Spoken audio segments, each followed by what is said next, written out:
Hello and welcome back to our channel, where we explore the depths of history. Today we're diving into the collapse of Yugoslavia, a complex and tragic story of ethnic tensions, political turmoil, and international intervention. Yugoslavia, a country once hailed as a model of unity and diversity, fell apart in the late 20th century, leaving behind a legacy of war and displacement. In this video, we'll explore the reasons behind its disintegration, starting from its formation to its ultimate collapse. Part 1. The Birth of Yugoslavia, 1918.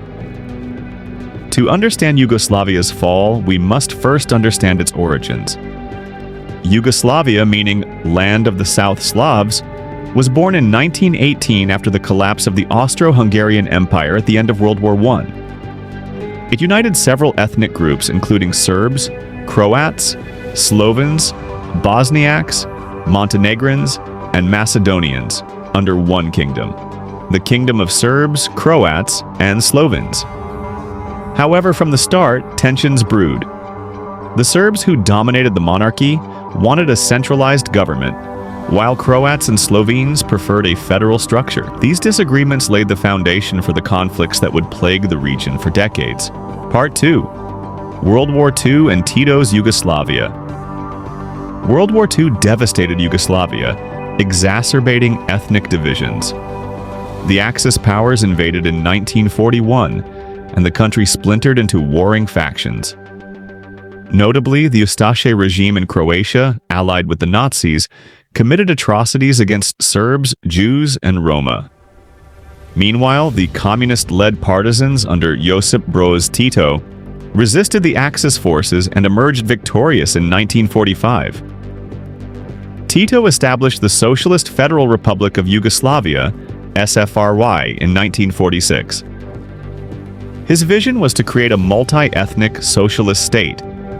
To achieve this, he implemented a unique system of brotherhood and unity, and decentralized governance to appease different ethnic groups. Despite ethnic tensions, Tito's charisma and policies kept Yugoslavia stable for over 3 decades. Part 3. The Seeds of Disintegration, Post-Tito Era. When Tito died in 1980, Yugoslavia faced an uncertain future. Tito had been the glue holding the diverse federation together, and his absence left a power vacuum. Several factors contributed to the unraveling of Yugoslavia in the 1980s and early 1990s. 1. Economic decline. The Yugoslav economy began to crumble in the 1980s due to mounting foreign debt, unemployment, and inflation. Economic inequality between the republics, wealthier Slovenia and Croatia versus poorer regions like Bosnia and Macedonia, heightened tensions. 2. Nationalism. As economic conditions worsened, nationalist sentiment surged.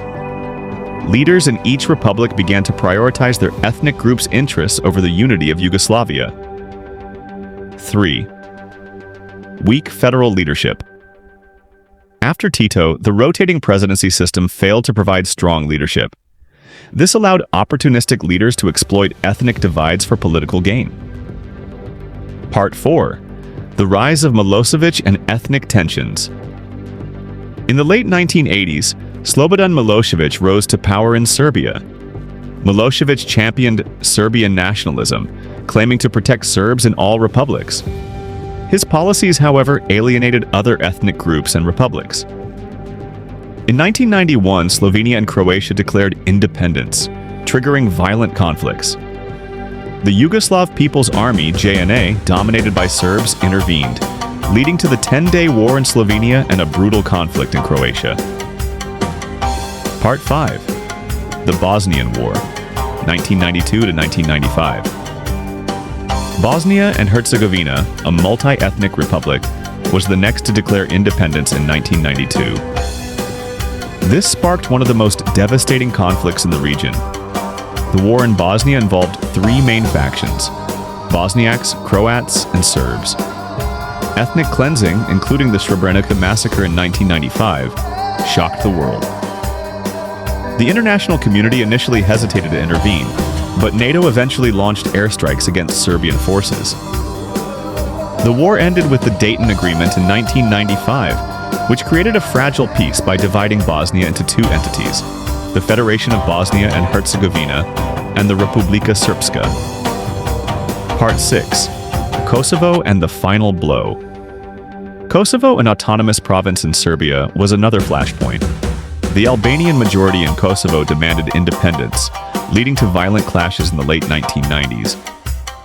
Serbia, under Milosevic, launched a brutal crackdown, prompting NATO to intervene in 1999 with a bombing campaign. Kosovo eventually declared independence in 2008, though it remains a contentious issue. Part 7. Why did Yugoslavia fall apart? To summarize, several interconnected factors led to the collapse of Yugoslavia. Ethnic diversity. While diversity can be a strength, in Yugoslavia's case it became a liability due to historical grievances and lack of a shared national identity. 2. Economic struggles.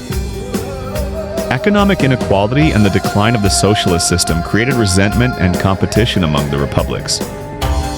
3rd. Nationalism. Leaders like Milosevic exploited nationalist sentiments, fueling ethnic hatred.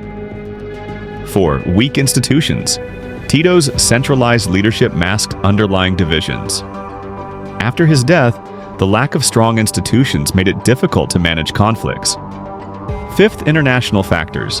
The collapse of the Soviet Union and the end of the Cold War weakened Yugoslavia's strategic importance, reducing international support. Additionally, Western powers were slow to respond to the escalating violence. Part 8. The human cost and lessons learned. The fall of Yugoslavia was one of the most violent events in post-World War II Europe. Over 130,000 people died, millions were displaced, and countless lives were scarred. It serves as a cautionary tale about the dangers of nationalism, economic inequality, and weak governance.